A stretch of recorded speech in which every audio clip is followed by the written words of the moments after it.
What's up, everyone? I want to tell you all the story of how I ended up in the back of a police car at the end of the summer. The start of my M2 year was not the best one. It's been a really bad start to my M2 year as a medical student. So I was in New York City at the beginning of August. This is right as classes had started. I got a neat excuse to go to New York City to do research. I went out there to present my research that I was doing this past summer as an intervention scholar at the Mayo Clinic.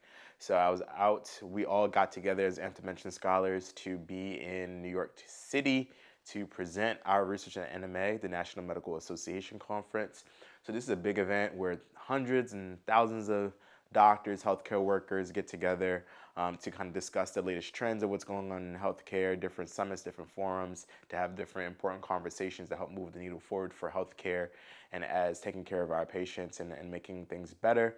And so one component was also to present research. And so I presented my orthopedic research. You could also network, go to different mixers, social events. So it was just a really great weekend, all the way up until Sunday, y'all.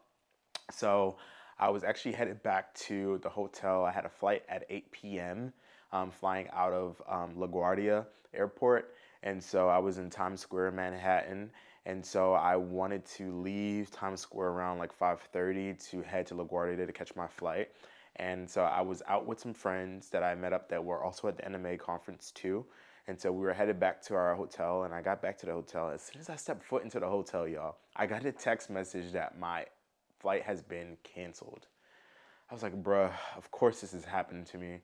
It just seems like that whole entire weekend, it was a lot of different intervention scholars that were having issues with travels and with the flights and transportation. It just seems like when that big digital shutdown took place a couple weeks ago, it just seemed like the airlines just never recovered, and they're still recovering from it. So got back, got that text message. So I'm sitting in the hotel lobby because by this time I've already checked out of the hotel. My luggage was already in the lobby of the hotel lobby. So I'm sitting down there trying to figure out, who to call. So I'm calling the travel agency to see if they can get me a new flight booked out of New York City because I have to be back into Nashville to take a quiz on Tuesday. This is Sunday, and literally 2 days I have to take a quiz at my medical school. So I'm like, I need to be studying, I need to relax, I need to start getting my mind focused for this. And so as I'm waiting inside the library, waiting inside the lobby, I wish I was in the library, waiting in the lobby of the hotel, I see a group of doctors come in. And of course, this is not, a surprise. I'm at the NMA, a lot of different doctors are there. But in this group of doctors, these are like well-known, famous doctors that are on Instagram, very well-regarded, very accomplished individuals. And in that group, there was one doctor that knew me from Baltimore, and I'm from Baltimore, so he knows that I take content and does videography and all that type of stuff. And so he was talking to me for a little bit, and then he asked me if I'm doing anything. I said not really. I was supposed to catch a flight, but it got canceled, so now I'm still waiting to hear back on if I get a new flight booked or whatnot. So as I'm, talking to him, he's like, "You want to come with us to Times Square and shoot some video?" He asked me to shoot their content, and I said, "Sure, why not? I'm not doing anything." So I'll go with them to Times Square. My hotel was already in Times Square, so it was just like, all right, perfect, it's right there. Let's go and do it. So I go with them into Times Square, and they're getting set up and getting placed, and and getting into position of how they want to shoot the video, and I'm trying to figure out how I'm going to do it. One of the doctors gave me his Louis Vuitton bag. I put that on the back of my back, so I wouldn't lose or anything. And then I had my own conference bag on me as well, but I didn't want to have both of them on me at the same time, and I just wanted to be free so I could move around and get the camera different angles together. So as I was trying to get myself adjusted, I put down my bag right in front of us, like it was right there in the visual field. It wasn't too far away or anything. And the doctors also put down their stuff as well, trying to loosen up and trying to get themselves looking right for the content, the video that we're about to shoot. And so as I'm recording them and getting stuff together, we're doing different angles, spinning around and stuff. And they're taking a break to readjust themselves. I go and look at where I put down my bag. And I went to go and look where I put down my bag, y'all. My bag was gone. It was literally gone. I just couldn't believe it. I was like, wait. I started looking over here. I started looking over there. I'm like, I don't see my bag. And then I run over to one of the doctors that I knew in the group. I saw him looking in one of the bags that looked similar to mine. I'm like, this is my bag? He's like, no, this is my bag. I'm like, whoa, my bag is gone. He's like, your bag is gone? I'm like, yes, yo. Like, in that bag has my vlogging camera, has my wallet. And I'm just like, bro, like, how am I about to get out of New York? I'm starting to freak out. I'm trying not to panic. I'm trying not to, like, have a meltdown in front of these people. I literally just met them. Like the doctor that was in the group, he just introduced me to these people on the elevator, saying that where I go to school, what type of doctor I want to be, da da da da da.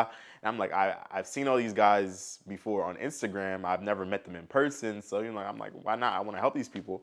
And so this all happens and I just feel so embarrassed. Like, I'm just, like, how can this be happening? Like, I literally just met these people. Like, now they're about to see me, like, freak out and go panic. So I'm trying to hold it together.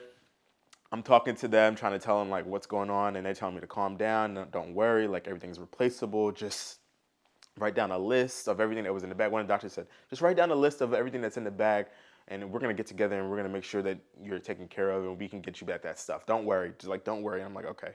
Part of me feels like ease, but also part of me is just like, how am I about to get out of New York? I have to be back in Nashville to take this quiz. How am I going to travel without an ID? How am I going to even, and I'm thinking about my vlogging camera and all the memories that I made from Mayo Clinic in this past summer that I recorded for this YouTube channel. Like, everything is rushing through my mind. I'm just like, yo, like, it's just crazy how this could just completely just go left. Like, your day is going well, your weekend is going well, and then everything can just go left so quick. And so then after that, I'm like, all right, I have my cell phone on me. My cell phone is on 8%. My phone's gonna die soon. Like, I need a charger. I don't have a charger. My charger was in the bag as well. So the doctors just start giving me cash. Here, take this, bro. Take this. I'm like, oh my God, like, what's going on? So they started giving me cash, and then it's like, all right, I'm gonna go right now to one of the convenience stores on Times Square and get yourself a charger and take the rest of this money to get yourself to the airport or whatever you need to get yourself, situated and comfortable to get back home. I'm like, okay, thank you, I appreciate it. And then they start giving me their numbers and contact information of how to reach them after, I get settled down and let them know what's going on. So then I see a group of police officers parked to the side of the Times Square corner, and I run over to them and I let them know, like, what's going on, what happened. And so they're talking to me, they start calling for backup, and all these officers are in front of me, asking me questions, telling me what to do. One of them was like, before you tell us what was in the bag or anything, or get this report started, turn off all your cards, shut down all your cards, turn them off, call your banks, shut down the cards. So they're trying to shut down all the cards that I remember that I have. And so that was going on. And then as I'm telling them what I had in the bag, like, I had my wallet, I had my vlogging camera, and I'm like, oh wait, my iPad Pro was in the bag. Oh, my charger's in the bag, my tie, like all the stuff, the certificates that I got this weekend from the NMA conference was in the bag as well. I'm just like, oh, I'm getting more stressed out as I'm telling them the stuff that I have in the bag. So it's starting to come back to me, like, the things that I have in the bag. Cause, like, in the beginning, I didn't even remember that I had all this stuff in there. So then I'm like, wait, my iPad Pro is in the bag. It was fully charged. Let me try to track it. So I go to find my iPhone to go and track the iPad. Tell me why the iPad was 4 blocks away from Times Square. So I look over to the police. I'm like, it's 4 blocks away from here. Like, it's really right around the corner. He's like, all right, come on, let's go. Hop in the back of the van. I'm like, hop in the back. He's like, yeah, get in the back of the van. And so I'm running with them. It's 3 of them, and they hop inside the van and get it started, and then they start turning on the sirens, whoop, whoop, speeding through Times Square. I'm like, how is this my life? I've been inside the car, and they're playing 5 on it. Like, it's in the, like, we hop in the car, they start it, and the radio's playing, got 5 on it. I'm like, ain't no way this is my life. As we're rushing to the scene, we're going to track down this iPad. They're playing 5 on it in the car. I'm like, this is crazy. So then we get to the location where the iPad was pinged at on the Find My iPhone. We're hoping to see somebody walking down the street with the iPad in a bag, but the iPad is pinged on top of a building. The person already went inside the building and walked up the steps or whatnot. So the officer was like, man, they hopped out. They was looking around, canvassing the area, and it came back to me and was like, yo, it's in the building. We can't go in there. We don't have a warrant. We don't know what level they're on. Like, we can canvass the area, but it's nothing that we can really do right now. So I'm like, dang, like, so this is a bust. But I was just like, bro, if we would have pulled up and seen that person walking around with my bag, I would have ran up on them too with the cops. I'm like, give me my stuff. But it was just, it just felt like a movie. Like, it doesn't feel good to have your stuff stolen away from me. I can laugh about it now, but it's just like, in that moment, I was just going through it, y'all. Like, that was a really tough situation. I've never felt that violated before. And so as that happened, they took me back to Times Square. And, throughout that process, I was just thankful that I still have my phone. I was thankful that I was able to get a charger to charge my phone, because if I didn't have my phone, I would have literally been out of luck, because at that moment, while all of this was happening, I was communicating with the Nth Dimensions team, which basically was a reason why I was out there. It was because the Nth Dimensions, provided this really great summer opportunity and allowed us to present our research at the NMA, the National Medical Association. And so I was talking to their team, letting them know what was going on, and they were trying to, help me through the situation, get me a flight, booked back to Nashville. And I was also calling my parents, letting them know what's happening. I was also sending emails to my medical school, letting them know what's going on as well, because I had this quiz on Tuesday, and I'm like, I'm not trying to take this quiz with all of this going on. Like, I don't have the mental capacity right now to sit down and learn this information and take this quiz with all of this going on.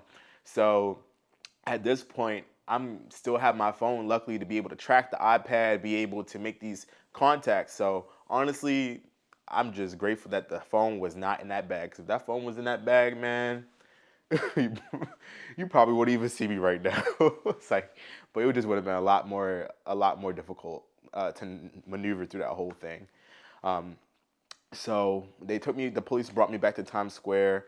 I was able to contact my parents, and my parents was able to, give me their card so I could be able to get an Uber from Times Square back to the airport once my flight situation got taken care of.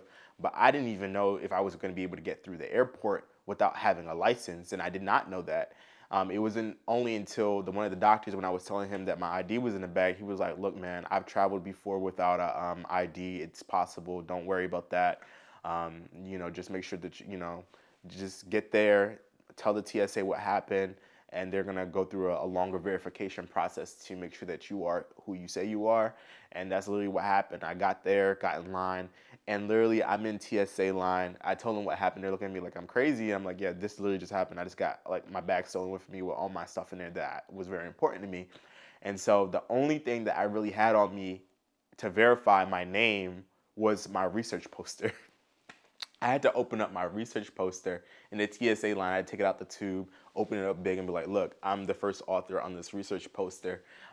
This is my name." And then he was like, "All right, can you go into your phone, open up the phone with your face?" And I opened up my phone. I went into my bank account, opened up that with my face, and showed him my bank statement to see the address, see my name, and he had to see all those verification things to see that I am who I say I am.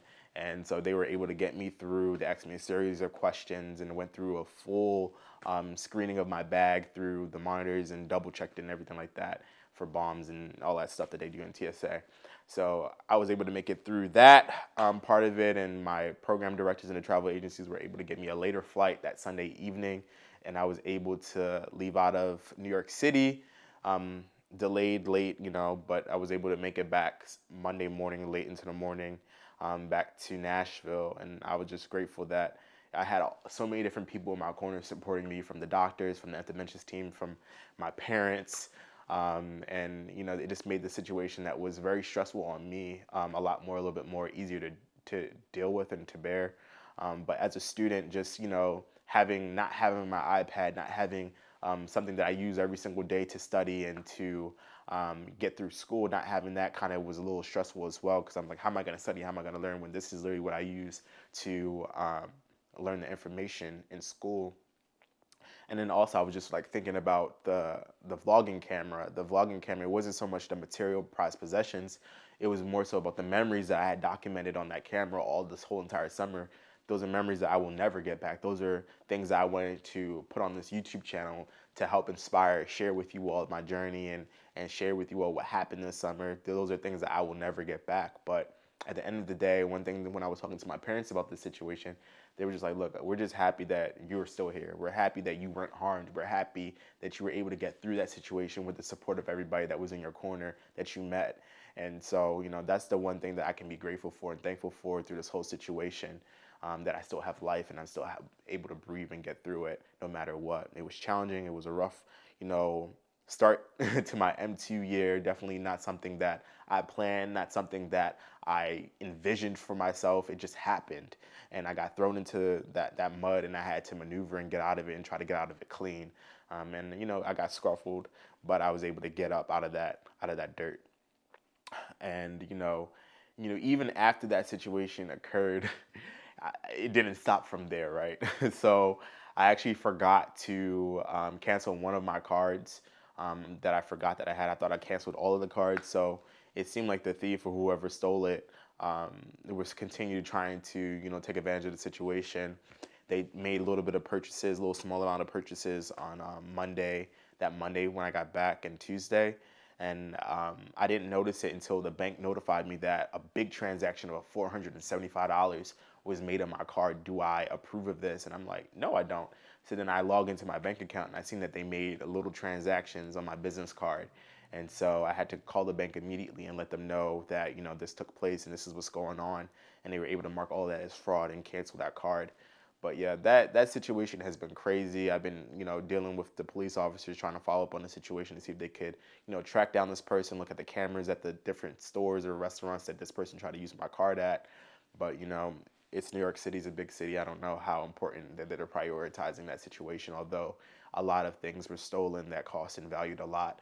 So, I mean, it is what it is. And, at this point, I'm grateful that I'm back. I'm able to bounce back. I've been able to, you know, allow that situation to teach me a lesson and realize that, it's more to life than just, items and things. Like all that stuff is replaceable, like the doctor said.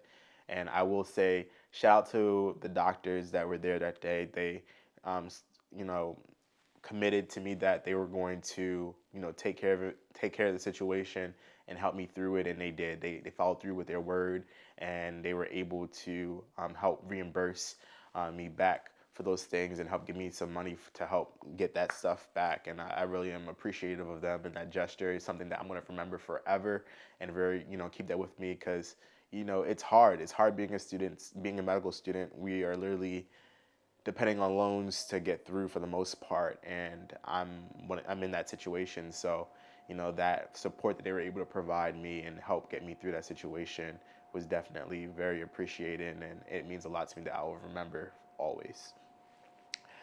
Hope you all enjoyed this story. It was a long story, but this is what happened. This is how my M2 year has started off. Started off on a shaky, rocky note, but things are getting better. Things are turning around, and I'm getting adjusted now back into the swing of things of M2 year. We're starting off in the neurology block. Neurology is a very difficult, challenging subject area for me personally, and I think for a lot of medical students too. But I'm definitely, in the weeds of things right now, trying to grasp and understand this information. And so, wish me all the best. And remember, it's not a marathon nor a sprint. It's a mission to medicine. Please like, subscribe, and hit the notification bell. And please notify somebody about this channel who you think may need it. See you all in the next one. Peace out.